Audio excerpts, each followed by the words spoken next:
Today we are making ham rolls with cheese sauce, or what we like to call ham biscuits. This is found in the Mennonite Community Cookbook on page 71. This is a childhood recipe for my husband, and I thought I'd share it with y'all because, I kind of like you. I made these specifically for my husband, so I used regular gluten-free flour. I have tried this with gluten-free cup for cup, and it's okay. It breaks and tears more easily, so if I were to make this for myself, I would do it differently, which I did. But enough chit-chat. Gather your ingredients and measure in a bowl 2 cups of flour.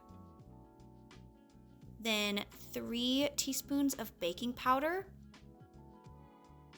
a teaspoon of salt, give it a little mix, and then cut in 2 tablespoons of butter.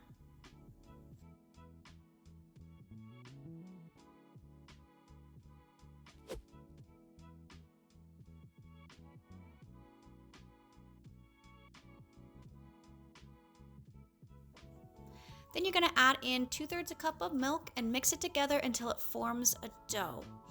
We are using our hands here on this channel. Machines are for the weak. I'm just kidding. I just like to use my hands. I struggle using a standing mixer, so it's mostly a standing mixer that I don't use.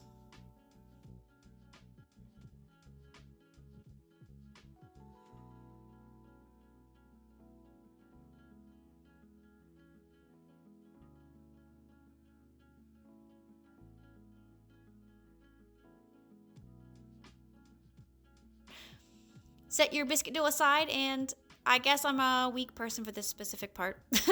I have to use a machine to finely chop 2 cups of ham. This recipe says ground ham, so however you want to finely chop your ham into little bits will work for this recipe.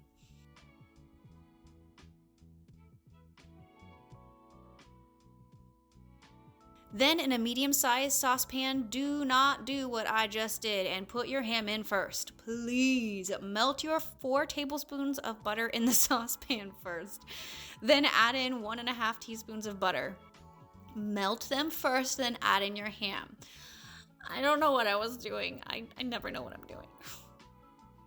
I had to mix it a lot more and make sure it was all incorporated, so melt your butter first, and I'll save you the hassle.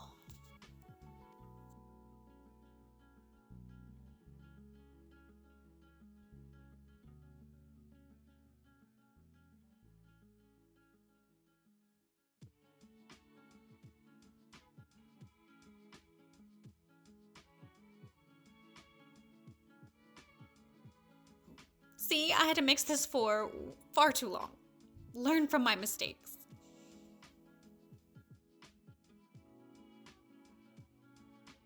Okay, so on a floured surface, roll out your biscuit dough into a rectangle?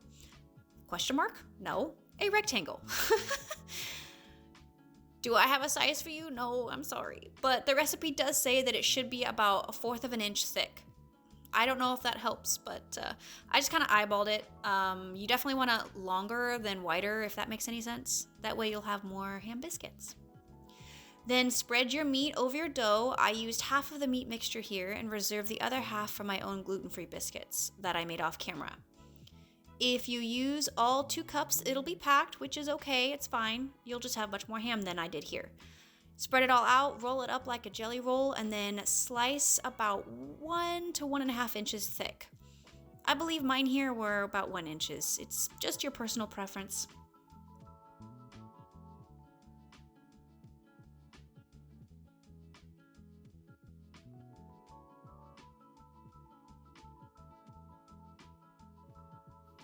But look how cute they are. They're so cute.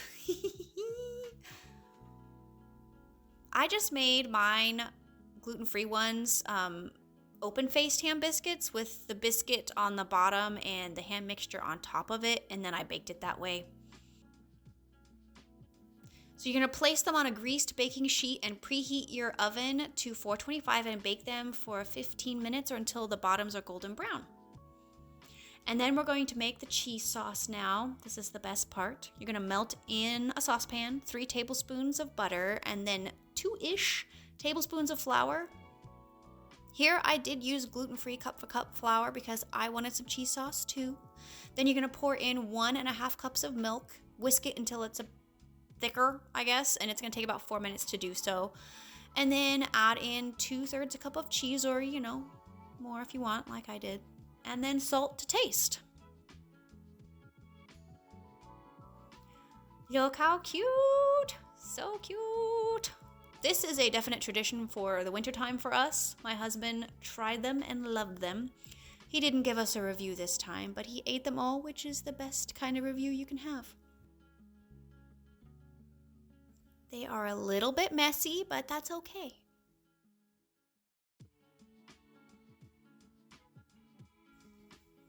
But there is a delicious vintage biscuit recipe for you. Let me know if you've had this before or not. I would love to know if you've had this before or even seen this. But anywho, it's time for the next recipe.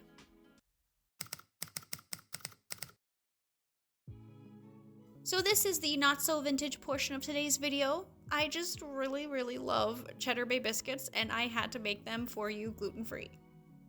In a mixing bowl, measure in 2 cups of gluten-free flour. Again, I'm using a cup for cup recipe. I used the Bob Mills kind.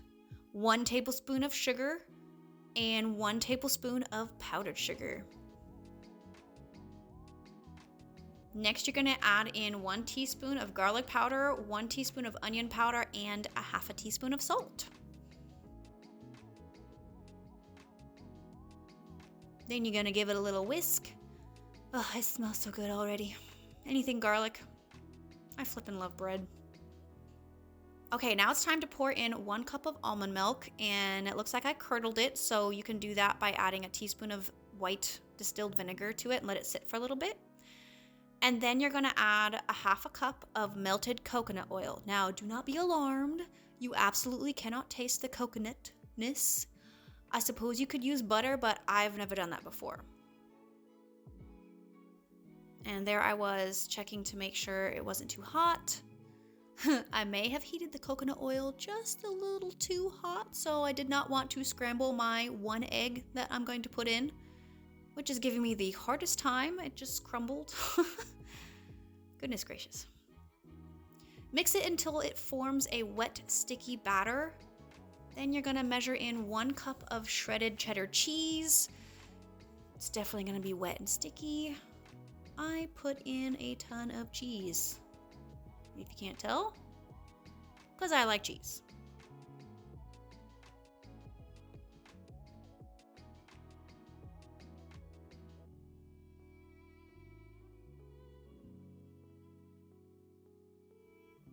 I'm adding in more cheese. What am I doing?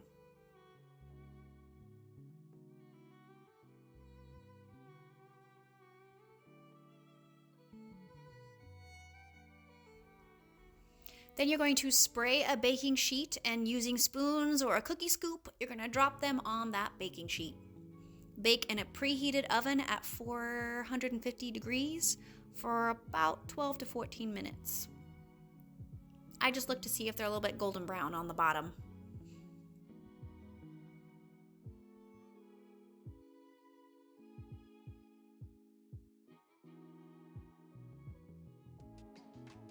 All right, now while they're baking, we're going to make the butter garlic drizzle by melting 1 to 2 tablespoons of butter in the saucepan and add in maybe 1/2 teaspoon of garlic powder and 1/2 teaspoon of parsley. I kind of just eyeballed it, so I may have added a little bit more, maybe closer to a teaspoon each. All right, and then while your biscuits are still warm, brush the tops of the biscuits with your butter garlic drizzle. My husband's review was that sometimes gluten-free goods can be more on the dense side. These were light and fluffy and had very good flavor, so I agree with him wholeheartedly. Look how delicious they are.